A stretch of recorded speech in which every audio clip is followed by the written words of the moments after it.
축복을 드립니다. 오늘 본문을 통해서 이와 같은 제목으로 은혜 나누기 원합니다. 제목을 한번 읽어봅니다. 속이지 말고 성취하라. 여러분 신앙생활 하다 보면 다른 사람들을 자주 봅니다. 왜냐하면 내 스스로는 바라보지 못하는 게 내 눈이고 우리의 눈은 많은 사람들을 보게 이렇게 시선이 고정되어 있습니다. 그러다 보면 잘하는 사람 또 칭찬받을 많은 사람도 보이지만 그렇지 못한 사람도 종종 보게 됩니다. 특별히 교회 안에 보면 성도들과 성도들을 바라볼 때에 아쉬움이 있는 사람들을 보게 되어지고 실수하는 사람들의 모습도 보고 또 말도 어떻게 보면 이쁜 모습보다 그렇지 못한 말을 하는 사람들을 종종 보게 됩니다. 근데 그 모습을 보면서 성도들은 자기 자신을 바라봐야 되는데 오히려 그 사람들이 이렇다 저렇다라고 하는 이야기를 담게 됩니다. 어떤 환경에서도 자기를 바라봐야 되는 것이 믿음이고 또 신앙의 모습인데 상대만 바라보는 오류를 범함으로 나는 좀 높은 것 같고 사람들보다 나는 좀 온전한 것 같고 이와 같은 오류에 빠져서 교회 안에 수많은 언어들과 수많은 모습들이 오르락내리락 하는 모습들을 종종 보게 됩니다. 어떠한 교회뿐만 아니라 이 땅에 세워진 교회들이 대부분 이 모습 때문에 건강하다가도 잠시 멈칫하거나 또 하나님이 주시는 화목을 누리다가도 때로는 어려움을 겪는 것이 교회의 모습이라고 말할 수 있습니다. 그래서 오늘 사도 바울은 이 갈라디아 교회 성도들을 향하여서 믿음의 교회 또 공동체가 어떤 모습을 했느냐를 쭉 이야기를 하면서 오늘 보면 이 갈라디아서 6장에 마무리하며 성도들을 향하여 권면하는 내용을 보게 됩니다. 성령으로 살아가는 삶의 공동체가 어떤 공동체가 되는지 즉 믿음의 성도로서 다른 사람들과 함께 어울려 한 몸을 이룰 때 성도의 삶이 무엇인지를 말하고 있는 것이죠. 그 관계 속에서 적어도 자신을 속이지 말고 성취하는 삶을 살아야 한다라고 이렇게 말하고 있는 것입니다. 여러분 그렇다면 이 속이는 것과 성취하는 것이 어떤 모습으로 이렇게 드러나고 있을까요? 우리 함께 1절의 말씀을 다 함께 한번 읽어보겠습니다. 1절입니다. 범죄한 형제를 대한 형제들아 사람이 만일 무슨 범죄한 일이 드러나거든 신령한 너희는 온유한 마음으로 그러한 자를 바로잡고 너 자신을 살펴보아 너도 시험을 받을까 두려워하라. 아멘. 형제들아 라고 말을 합니다. 여기서 형제는 그리스도 안에 그리스도의 피로 한 가족이 되어지는 모든 사람들을 통칭합니다. 형제들아 그리스도 안에서 한 몸이 된 모든 형제들을 향하여서 말하고 있습니다. 세상을 향해 말하는 것이 아니라 성도들을 향하여 말하고 있는 것이죠. 너희가 신앙생활을 할 때에 그 모습 속에 어떤 사람이 만일 무슨 범죄한 일이 드러나는 상황이 된다면 이라는 가정 안에서 얘기를 하고 있는데 여기 보면 범죄한다라는 말을 흔히 다른 언어로 말한다면 반역하다 이렇게 할 수 있습니다. 그런데 이것은 단순한 의도적인 어떤 반역에 대한 모습보다는 겉으로 넘어지거나 부지 중에 실족하다라고 하는 내용이 여기에서 범죄하다라는 뜻입니다. 하나님의 말씀에 적극적으로 어떠한 것을 결정적으로 위법을 일으켰다기보다도 그 중심은 되어 있지만 그러나 겉으로 그 모습 속에 넘어짐이 있고 또 부지 중에 내가 의도하지 않게끔 실족했던 상황이 되어지는 상태가 바로 여기서 범죄했다라고 하는 단어의 모습입니다. 한마디로 말하면 이런 것이죠. 성령을 쫓아 행하다가 한순간에 균형을 잃은 상태가 여기서 범죄한 상태입니다. 예수 그리스도를 믿어 구원을 받아서 신앙생활을 하고 예배도 하고 찬양도 하고 헌신도 하고 봉사하는 이와 같은 성도의 삶 속에서 어떤 잠시에 노출이 되어져서 겉으로 균형이 잃어버린 상태, 잘 가다가 뒤뚱거리거나 혹은 실족하여 넘어진 상태에 빠진 이와 같은 형제가 있다면 그리고 그것이 드러났다면 이라고 말합니다. 여러분 여기서 드러났다라고 말하는 것은 무엇이냐면 본의 아니게 유혹에 사로잡힌다라고 하는 의미입니다. 그러니까 이 일로 인해서 사람들이 유혹에 넘어질 수 있는 이런 가정들을 말하고 있는 것이죠. 성도 중에서 본의 아니게 균형이 아니라 갸우뚱거리는 것이 드러났다면 이것이 사람들에게 유혹으로 다가가고 있다면 이라고 하는 어떤 가정을 말하고 있는 것이죠. 여러분 그때 형제들은 그리스도를 믿는 믿음의 공동체 성도의 삶이 어떤 모습으로 반응해야 되는지를 말하고 있습니다.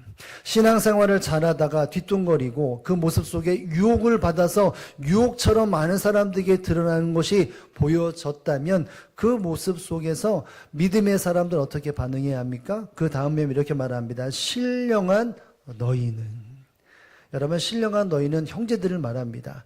단순히 육체적으로 삶을 살아가는 것이 아니라 영의 이끌림을 받는 하나님의 사람이라면, 우리 지난 금요일날 김승근 목사님이 오셔서 성령으로 받은 자의 삶에 대한 부분을 약 1시간 넘게 쭉 말씀하셨는데, 그걸 되짚어본다면 여러분, 육체적으로 살아가는 세상 사람이 아니라 성령을 받아 성령의 인도함을 받는 하나님의 사람이라면 어떠한 마음을 가져야 합니까? 온유한 심령을 가져야 한다. 어떤 심령이요? 온유한 심령을 가져야 한다는 것이죠. 그것을 어떤 대응을 할 때 날카롭게 대응하거나 그것에 대해서 엄히 대하는 것보다도 부드럽고 온유한 마음으로 하나님 아버지의 마음으로 대해야 한다는 것입니다. 그래서 온유한 심령으로 그러한 자를 어떻게 하고요? 바로 잡는다. 여러분, 바로 잡는다라는 것은 회복하다라는 말이고, 이 말을 좀 더 풀어 말한다면 제자리로 다시 잡게 한다는 것입니다. 원래 있던 자리에 균형이 이루어졌었는데 그 균형을 맞춰주도록 바로 잡아야 한다는 것이죠. 안타까워서 그 잃은 그 균형을 잃었고 수많은 것에 어려움에 처해 있는 그 사람들에 대하여서 온유한 마음으로, 따뜻한 마음으로 그 사람을 어떻게 해준다고요? 바로 잡아주는 것입니다. 여러분, 바로잡다는 것은 내몰아치는 것이 아닙니다. 마치 삐뚤어진 선을 싹싹 지워서 잘라내는 것이 아니라 그것을 바로 잡도록 해주는 것이 바로 교회이고 신령한 성도들이 해야 한다는 것이죠. 근데 여기서 중요한 것이 있습니다. 그 사람들의 마음이, 온유한 마음이, 좀 구체적으로 말하면 이렇게 말하죠. 너 자신을 살펴보아. 너도 시험을 받을까 두려워하라. 온유한 마음으로 그 사람을 바로잡아 줄 때 너와 나는 달라. 나는 위에 있어. 나의 언어와 행동은 너와 다른 위치에 있어. 라고 하는 것이 아니라 그 모습을 보며 나 자신도 그 그 말과 행동을 살펴보아서 나도 그 시험을 받을까 두려워하는 마음으로 알려주라는 것이죠. 여러분, 이 말은 높은 마음에서 밑에 사람들에게 지시함이 아니라 같은 두려운 마음을 가지고 나도 넘어질 수 있고 나도 균형을 잃을 수 있고 나도 실패할 수 있는 그 마음을 가지고 바로 잡는 일을 도와주는 자가 되어야 한다는 것을 말하고 있는 것입니다. 사랑하는 성도들은 결국은 하나님의 사람, 또 하나님의 교회 공동체는 어떤 모습이어야 합니까? 성도들의 바라볼 때에 그 모습을 바로잡게 하는 것입니다.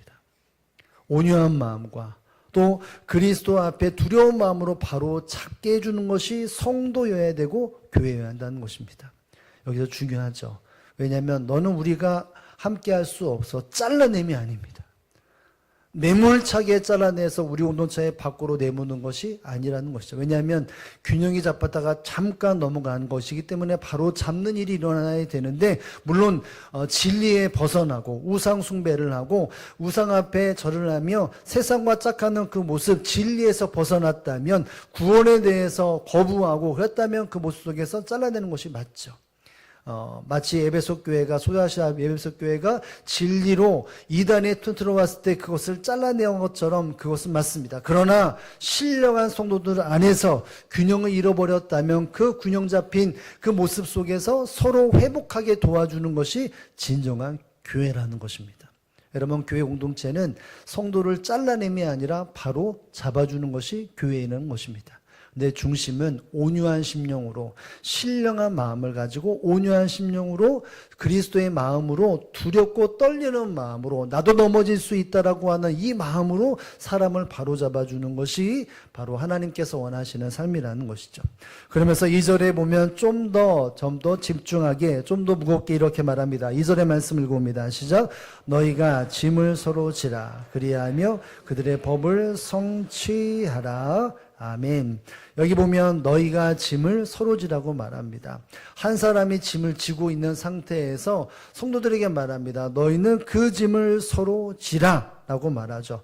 여러분, 이 짐은 단순한 어떤 짐이 아니라 영적인 시험, 그리고 죄의 무게, 그리고 마음의 눌림이 바로 여기서 말하는 짐입니다.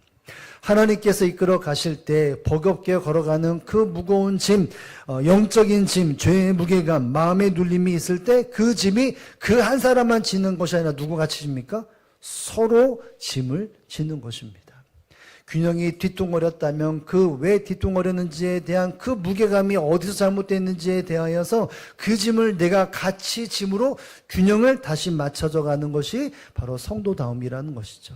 그 짐을 너 혼자 잘 균형 맞춰 이것이 아니라 그 짐이 내게도 함께 손을 잡고 몸을 함께 닿으면서 협력하여 그 균형을 맞춰지게 하는 것이 바로 이 교회의 다움이라는 것입니다.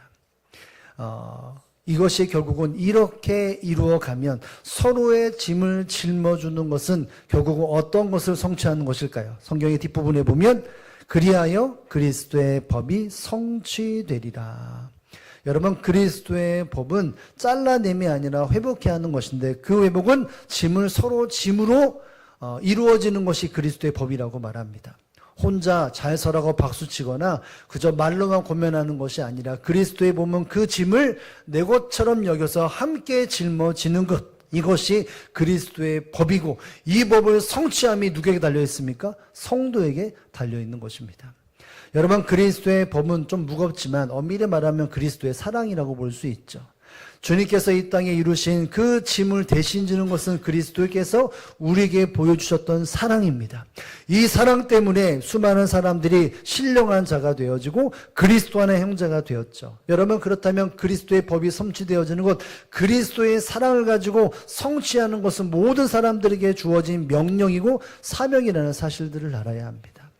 교회 안에는 수많은 환경과 여건 속에서 수많은 문제가 있지만 이 갈라디아 교회에 주님께서 원하시는 것은 함께 서로 짐을 통하여서 그리스도의 사랑을 이루어나는 공동체가 되기를 원해요. 이렇게 말하고 있습니다.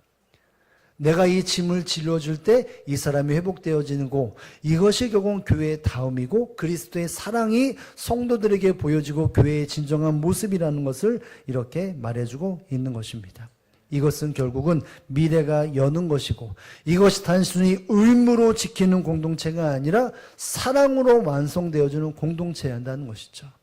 그저 내가 꽉꽉 눌러서 내가 이 사람을 내가 짐을 대신 지한다라고 어떤 부담감과 이런 의무감이 아니라 예수 그리스도의 사랑에 비친 바 되었기에 그 사랑의 능력으로 사람들이 가까이가 그 주님의 사랑이 무엇인지를 교회 안에 증거로 드러내고 간증으로 드러내고 세상 가운데 받은 빛으로 드러내는 것, 이것이 결국은 자기를 속이지 않고 그리스도의 법을 성취하는 것입니다.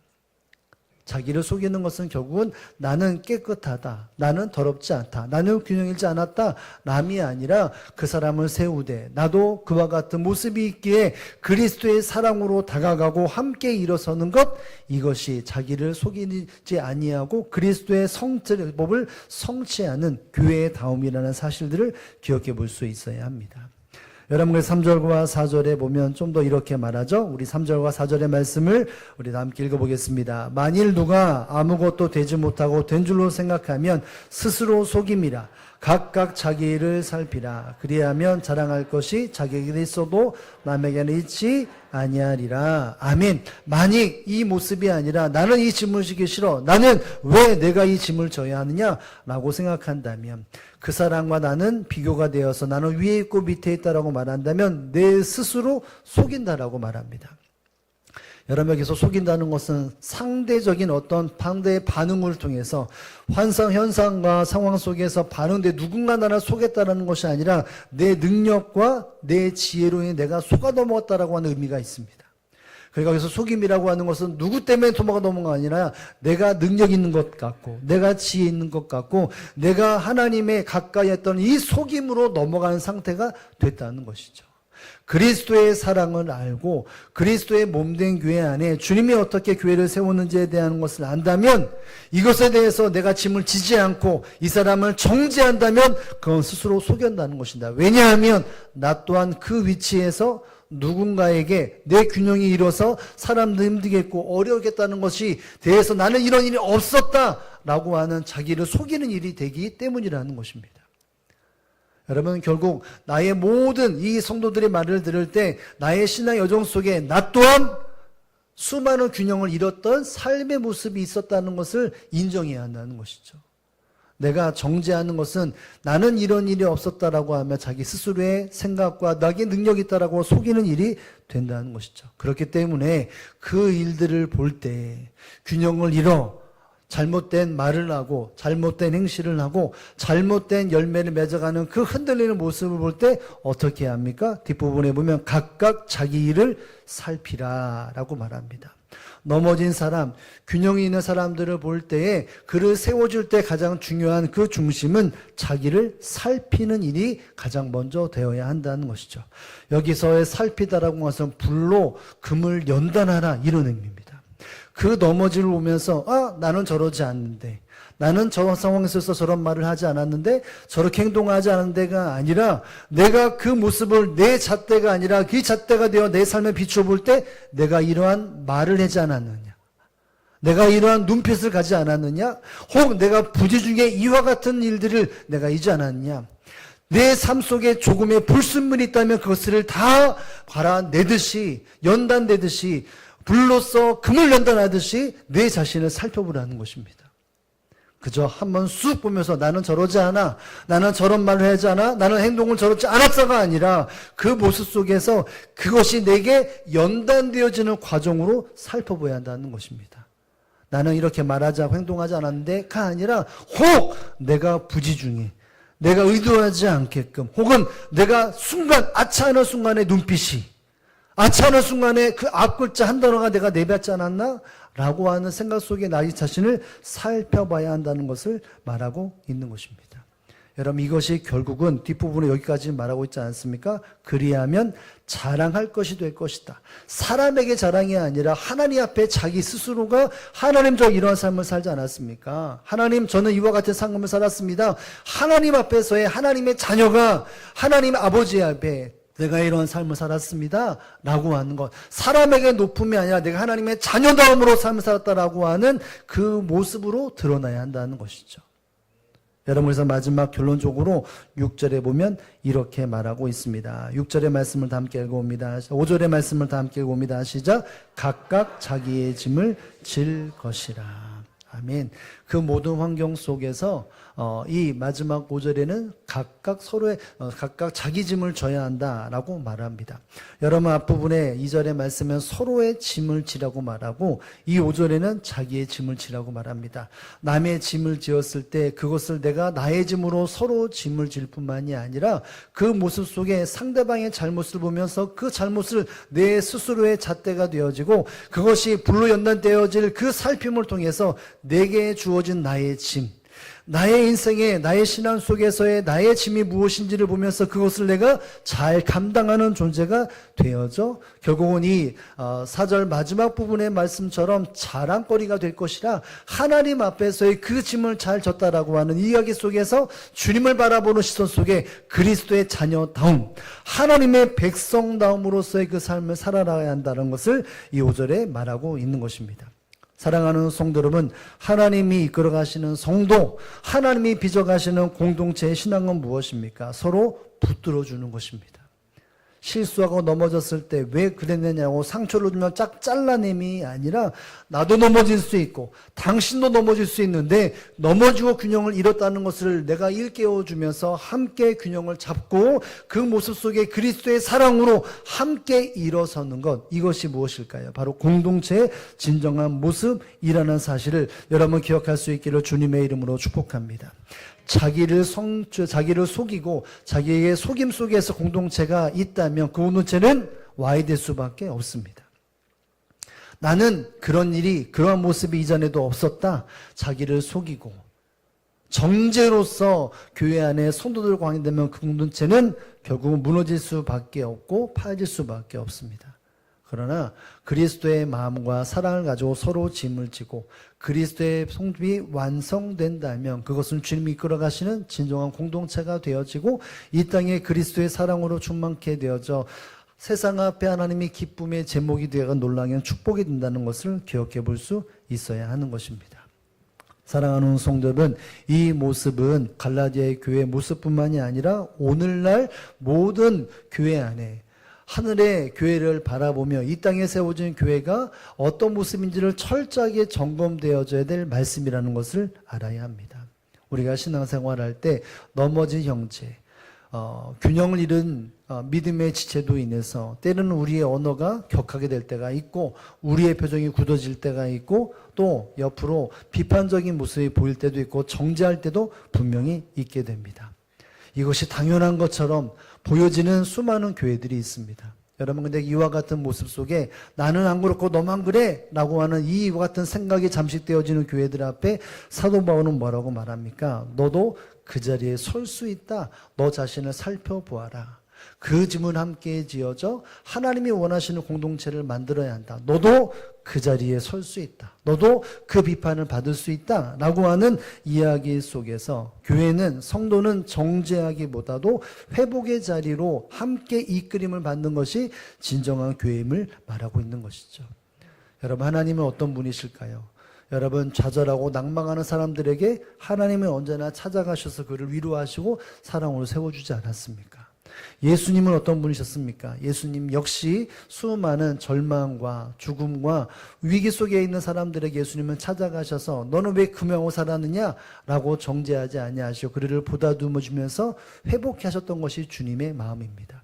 그래서 성경은 이와 같은 삶을 살았고 이와 같은 모습을 살았던 수많은 모습들이 칭찬하시고 보고 주셨다는 것을 볼 수 있어야 합니다. 결국은 그리스도의 마음으로 정죄가 아니라 보다듬어주고 함께 짐을 지는 사람들이 그리스도의 마음을 품었기에 하나님은 그들을 위로하시고 복의 복을 더하셨다는 사실을 알아야 합니다.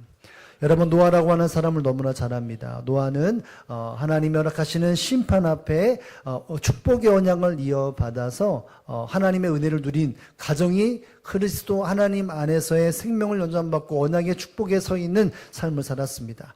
노아의 방주에 그것이 물로 심판이 끊어고 난 이후에 그는 포도 농사를 지었죠. 그리고 포도를 재배하여서 농사를 그것을 얻어서 포도를 먹다가 포도주와 함께 그 모습에 취하게 됩니다. 그래서 집에서 어떤 일이 벌어집니까? 하체를 드러내는 그 모습이 드러납니다. 여러분, 그때에 어떤 사람이요? 그 세 아들 중에 함이라고 하는 아들은 아버지가 그 모습을 딱 보였을 때 그는 어떻게 합니까? 형제들에게 말합니다. 형제들 불러다가 우리 아빠가, 우리 아버지가 이러이러한 모습을 드러냈다 라고 하면서 어떻게 아버지가 그럴 수 있느냐가 이렇게 마음으로 이야기했겠죠. 여러분, 그 말을 들었던 셈과 야벳은 어떻게 했을까요? 정말 진짜로 들어가서 정말 이런지 살펴본 것이 아니라 낯을 돌리고 그 모습을 덮어주었습니다. 정죄함보다도 끝까지 보지 않기 위해서 노력하고 덮어주는 모습을 취했죠. 여러분, 그 결과가 무엇이었을까요? 그것을 정죄했던 아들, 그리고 덮어주었던 두 아들, 여러분 어떤 모습으로 결과가 드러났겠습니까? 창세기 9장 26절과 27절 상반절에 보면 이렇게 드러납니다. 함께 한번 읽어볼까요? 시작. 또 이르되 셈의 하나님의 여호와를 찬송하리로다. 가나안은 셈의 종이 되고 하나님이 야벳을 창대하게 하사. 아멘. 덮어주었던 셈, 야벳은 어떻게 합니까? 하나님이 그 너의 하나님을 내가 찬양하리로다. 하나님이 그를 통해서 역사하시고 일하시는 영광이 드리우시기 때문에 그를 찬양한다. 그의 하나님을 찬양한다라고 이야기를 말하죠. 그리고 하나님이 야벳을 어떻게 하사? 창대하게 하사. 그 허물을 보았을 때 정죄하고 떠벌림이 아니라 그것을 덮어주었던 사람들에 대해서는 하나님의 영광을 주시고 그 모든 일의 범사에 창대함을 주셨다고 말합니다. 근데 중간에 보면 누구의 이름이 나옵니까? 가나안은 셈의 종이 된다. 여러분, 가나안이 누굴까요? 함의 아들입니다. 함이라고 하는 이름을 드러내는 걸 그의 아들을 말합니다. 그 가나안 아들은 이와 같이 종이 될 것이다. 창대하고 하나님의 영광이 드려지는데 그 모습 속에 그것을 덮어주지 않고 정죄하고 떠벌리고 드러낸 사람은 그 자녀가 이와 같은 하나님의 징계성이 임하긴다고 말합니다. 왜 함이 아니라 왜 아들일까요? 자기 자신이 당하는 것보다 이 자신이 자기 자신이 그렇게 되는 것, 자식이 되는 것은 더 큰 아픔이지 않겠습니까? 결국 이것은 하나님의 어떤 징계성이라고 볼 수 있을 텐데, 여러분, 하나님께서는 하나님의 마음으로 사람을 덮어주고 또 같이 짐을 지어주는 그 사람에게는 복을 주시고 은혜를 주십니다. 믿음의 계보를 잇는 그 모습 속에 끊임없는 하나님의 섭리와 손길을 허락해 주십니다. 그러나 덮어주지 않고 정죄하고 그것에 대해서 나는 높은 사람, 나는 이러지 않는 사람이라고 말하며 정죄하는 사람에게는 그것에 대한 열매를 얻게 하신다는 것이죠. 여러분, 그리스도를 밀고 하나님을 아는 사람들은 정죄함이나 덮어주는 자가 되어져야 합니다. 그 사람이 회복될 수 있도록 옆에서 함께 돌보주며 그 모습 속에 자기를 살핌이 있는 사람이 결국은 그리스도 안에서 은혜를 누리고 하나님의 축복의 언약을 받는 존재라는 사실들을 기억해 볼 수 있어야 합니다. 예수님이 이 땅에 오셔서 보여준 모습이 또 다른 모습인데 어떤 모습일까요? 여러분, 종교 지도자들이 예수님에게 대하여서 올무를 대기 위하여 간음하다가 잡힌 여인을 데려오지 않습니까? 그러면서 예수님 말합니다. 이 여인을 어떻게 해야 합니까? 라고 물어볼 때에 예수님이 사람들 앞에서 뭐라고 의사를 표현할까요? 그렇죠. 죄 없는 자가 돌로 쳐라. 이 말 한마디로 인해서 율법을 어기면 왜 어기냐? 라고 말하고 죽이라고 말하면 예수님은 사랑이라고 말하는데 왜 덮어주지 않습니까? 라고 말할 때 예수님은 사람들에게 현문연답을 우문연답을 말하지 않습니까? 죄업자가 돌로 치라 라고 말씀하실 때 수많은 사람들이 돌을 내려놓고 다 돌아갑니다. 여러분, 그 뒤에 예수님이 그 여인을 붙잡아 놓고 너 왜 이따 우리 살았냐? 하나님의 말씀하지 말라고 했는데 왜 이렇게 살았느냐라고 타박하거나 정죄하는 모습이 아니라 뭐라고 말했을까요? 여러분, 요한복음 8장 11절에 보면 이렇게 말합니다. 함께 한번 읽어봅니다. 시작. 대답. 11절이요. 8장 11절 시작. 대답하되 주여 없나이다. 예수께서 이르시되 나도 너를 정죄하지 않았니? 가서 다시는 죄를 범하지 말라 하시고. 아멘. 너희 중에 여기 보면 나도 너희를 정죄하지 않냐. 예수님이 정죄하셨습니까? 안 했습니까? 안 하셨습니다. 너는 왜 그따구 살았냐? 왜 그러다가 붙잡혔냐라고 말하지 아니하고 나도 너를 정죄하지 않는다. 그럼 뒷부분에 보면 다시는 범죄하지 말아라. 균형을 잃어버린 상태가 된 거죠. 믿음으로 살아가다가 그 모습 속에 실패하고 절망해서 그 모습을 다시 한번 회복하라. 두 번 다시 그 죄를 짓지 말아라. 이제부터는 그 흔들림이 너의 흔들림이 되지 않기 위해 더욱더 경각심을 갖고 그 자리에 서 있어야 한다 라고 말합니다. 정죄함이 아니라 그 사람을 바로 세워주셨습니다. 사랑으로 많은 사람들 앞에 그를 보호하며 그를 세워주셨던 것이죠. 사랑하는 성도는, 예수님은 정죄함으로 다감이 아니라 하나님의 사랑과 그리스도의 사랑에 비치고 그것에 대입되어진 사람들에게 대하여서 그 주님은 정죄함이 아니라 그를 바로 세우려고 이 모양 저 모양으로 삶의 모습과 언어로서 이 땅의 삶을 보여주셨습니다. 여러분, 그렇다면 그리스도의 사랑과 하나님의 사랑을 보고 경험한 사람들은 어떠한 삶을 살아야 합니까? 자신을 속이지 말아야 합니다. 너와 나는 달라. 나는 그러한 모습이 절대로 없어가 아니라 그 모습을 보며 내가 이와 같은 언어, 이와 같은 표정, 이와 같은 단어, 이와 같은 마음으로 보였는지에 대해서 그것이 나의 연단이 되어지는 불로 금을 연단하듯이 연단의 제목으로 내가 알아야 합니다. 그리고 그 짐을 주어줘야 합니다. 그리고 그 모습 속에 계속해서 끊임없이 나의 짐인 것이 무엇인지를 기억하며 삶을 살아가는 것이 필요하다는 것입니다. 사랑하는 성도 여러분, 하나님의 사람은 그리스도 안에서 그리스도를 믿은 공동체의 모습은 허물을 드러내는 교회, 허물을 드러내는 사람이 아닙니다. 그리고 정죄한 사람들이 진정한 교회, 그리고 성도들의 모습이 또 아닙니다. 어떤 모습이든지 덮고 품고 다시 하나님의 기도리에 서도록 만드는 것이 성도이고 교회의 다움이라는 사실들을 기억해 볼 수 있어야 합니다. 이래야 교회가 바로 서고 성도가 바로 서고 이 땅에 역전되어졌던 영적인 분위기가 다시 한번 세상을 이기게 하고 세상 앞에 그리스도의 나라를 통치하게 하는 일들이 일어난다는 사실들을 여러분 기억하시기를 바라며, 이 한 주간 분명히 나의 옆에 있는 사람이 균형을 잃을 때가 있을 것입니다. 나와 친했던 사람이 균형을 잃고 휘청거리는 일들로 나의 어에 말할 때 그 말이 나를 아프게 하고 그 표정이, 그 행동이 나를 아프게 할 것입니다.